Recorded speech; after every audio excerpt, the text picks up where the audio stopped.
तो जो cyanide ion है हमें ऐसे ही स्ट्रीम्स में, लेक्स में ट्रांसफर नहीं करना चाहिए, ठीक है बेटा। फर्दर देखते हैं टिन प्लेटिंग। टिन प्लेटिंग में क्या होगा, एनोड होगा टिन, ठीक है, कैथोड वही स्टील यूज होगा। इलेक्ट्रोलाइट आपको बताना पड़ेगा क्या है, इलेक्ट्रोलाइट हम यूज करते हैं वही जिसकी हमने कोटिंग करानी होती है, यानी टिन होना चाहिए उसके अंदर। बेटा ये जो स्टेनलेस है ना, ये टिन ही है, ठीक है। टिन का सिंबल होता है SN। तो स्टेनलेस सल्फेट यूज करते हैं। उसके अलावा हम इसमें थोड़े से ड्रॉप्स डालते हैं सल्फ्यूरिक एसिड के, जैसे उसमें भी डाले थे, है ना। तो उसमें सल्फ्यूरिक एसिड नहीं डाली थी, उसमें हमने बेटा कुछ और ऐड किया था जो कि है सोडियम सायानाइड। ये हाइड्रोलिसिस से रोकता है। इसी तरह हम इधर सल्फ्यूरिक एसिड ऐड कर रहे हैं, ये भी हाइड्रोलिसिस से रोकेगा कि ये जो हमारा इलेक्ट्रोलाइट है ये कहीं ऐसा ना हो कि वाटर के साथ रिएक्शन कर जाए। हमने इस चीज को स्टॉप करना है। उसके बाद अगला पॉइंट हम जो डिस्कस करते होते हैं वो करते हैं आयनाइजेशन इलेक्ट्रोलाइट की। ये आयनाइजेशन कैसे होगी, ये फर्दर ब्रेक करेगा, SN+2 आयन अलग हो जाएगा और सल्फेट आयन सेपरेट हो जाएगा। कैथोड पे, एनोड पे सेम उसी तरह से रिएक्शंस होंगे। हम कहेंगे पहले ये जो है सॉलिड फॉर्म में एनोड पे, ये एनोड है, ठीक है, एनोड से इसकी ऑक्सीडेशन होगी, इलेक्ट्रॉन लूज करेगी। ये टिन आयंस जो है ये कलेक्ट होते जाएंगे हमारे वेजल के अंदर।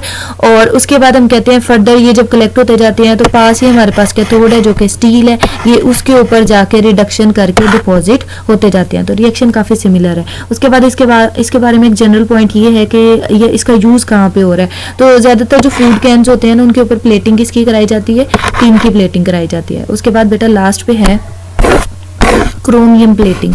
अब क्रोमियम प्लेटिंग में भी हम पहले डिस्कस कर लेते हैं इसके एनोड के बारे में। एनोड क्या होगा, एनोड हमारे पास जो है वो क्रोमियम मेटल होगी, कैथोड वही पुरानी स्टील, इलेक्ट्रोलाइट जो है वो क्रोमियम का ही होगा, क्रोमियम सल्फेट। कुछ अमाउंट में हम इसे डिल्यूट सल्फ्यूरिक एसिड ऐड करेंगे क्योंकि हाइड्रोलिसिस से बचाया जा सके। उसके बाद आ जाती है बेटा आयनाइजेशन ऑफ इलेक्ट्रोलाइट। इस इलेक्ट्रोलाइट की आयनाइजेशन क्या होगी, ये फर्दर ब्रेक करेगा, क्रोमियम आयन सेपरेट हो जाएंगे और सल्फेट आयंस सेपरेट हो जाएंगे। उसके बाद इनके रिएक्शंस की बेटा हम बात करें ना तो यहाँ पे जो एरो है ना, ये असल में मैं ऐड कर रही थी, मेरे से ऐड नहीं हो रहा था, ये ऐड है डबल हेडेड एरो, ठीक है, ये वाले एरोज हैं।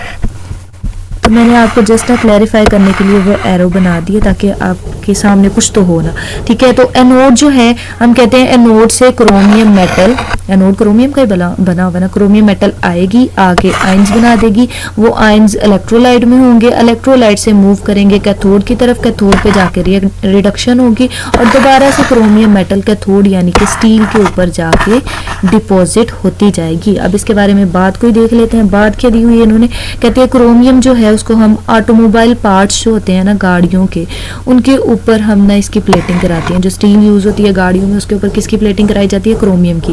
बेटा अब तक जितनी भी आपने प्लेटिंग देखी ना, जिंक की, टिन की, क्रोमियम की, उसमें कुछ पॉइंट सिमिलर थे।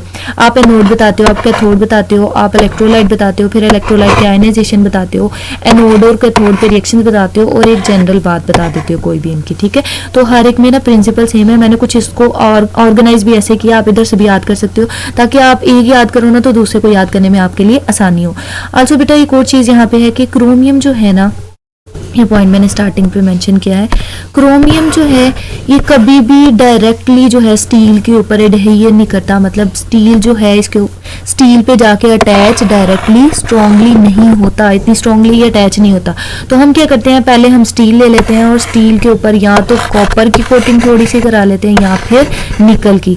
उसके बाद फर्दर हम बेटा किसकी कराते हैं, क्रोमियम की। फिर क्रोमियम बड़े मजे से जाके अटैच हो जाता है, ठीक है। तो ये है इलेक्ट्रोप्लेटिंग। इनको अच्छे से देखिएगा और यहीं से बेशक याद कर लीजिएगा। डायग्राम हर एक में मस्ट है, डायग्राम आप उसी को यूज करेंगे। ये जो डायग्राम स्टार्टिंग पे मैंने आपको दी है ना, इसको आप यूज कर सकते हो। जहाँ पे आप मतलब टिन की कोटिंग करा रहे होगे, यहाँ पे आप टिन इलेक्ट्रोड लिख दोगे या नोड, ठीक है। और सोल्यूशन में भी कैसे आयंस होंगे, टिन के आयंस होंगे। इसी तरह बेटा यहाँ पे आप जो कैथोड यूज कर रहे हो हर एक में, वो तो स्टील ही यूज कर रहे हो, वो सेम रहेगा, ठीक है। तो आपने इस डायग्राम को चेंज कर लेना है। अगर टिन है तो यहाँ पे टिन के आयंस आ जाएंगे, स्टेनलेस आयंस, ठीक है। तो इसको आप फर्दर बार बार यूज कर सकते हैं।